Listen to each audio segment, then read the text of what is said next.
Hello friends, as promised in our previous service video on the same Renault Koleos 2.0 DCI, today we're servicing the drivetrain.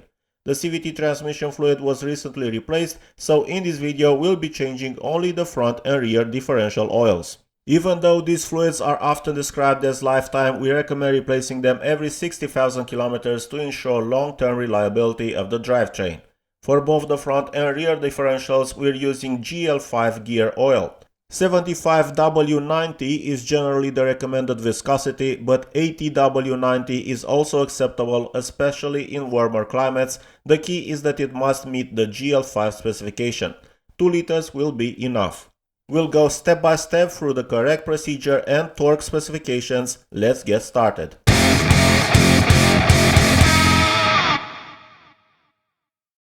We begin by removing the under tray. Renault chose to secure it with many plastic clips, so you'll spend some time removing all of them. It's a good idea to have a spare set, as some of them may become brittle and crack over time. After removing the under tray, we noticed a small oil leak from the CVT oil pan. It's possible that the person who previously changed the transmission fluid didn't properly tighten the oil pan bolts. Heat cycles can sometimes cause the new gasket to settle slightly, so we'll check the torque before assuming the gasket has failed. Right now we're focusing on the front differential drain and fill plugs, the ones indicated by the arrows. It's recommended to loosen the fill plug first. On older vehicles, corrosion can make it very difficult to remove, and if you've already drained the oil without being able to open the fill plug, you won't be able to refill it. In this case, the vehicle is fairly new, so we don't have that risk. For refilling, we'll use this syringe with a thin hose that fits into the fill opening. To remove the front differential drain plug, you'll need a 10mm Allen key. We're using a plastic bottle to get a rough idea of how much oil has drained out. We'll also remove the fill plug to make sure all the oil drains completely. The differential plugs have magnets on the inner end to collect metal particles from inside, so it's important to clean them thoroughly with a paper towel. We reinstall the drain plug so we can begin refilling. The torque specification for all front and rear differential plugs is 35 to 40 Nm.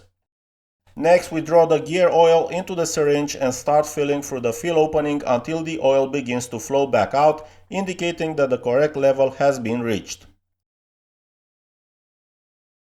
When we started getting some backflow, we used another syringe with a thinner hose because the thicker hose was partially blocking the opening. Once we had a steady stream of oil flowing out, we finished filling and reinstalled the fill plug, tightening it to the specified torque. We added approximately 800 ml of oil to the front differential.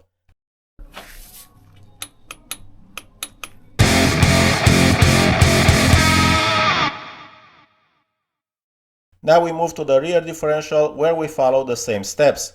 This time, as recommended earlier, we start with the fill plug. Here as well, you'll use the same 10mm Allen key. We remove the drain plug and let the oil drain out. It appears that these plugs had quite a lot of metal particles on them, and considering how difficult they were to loosen, the rear differential oil was most likely never changed before.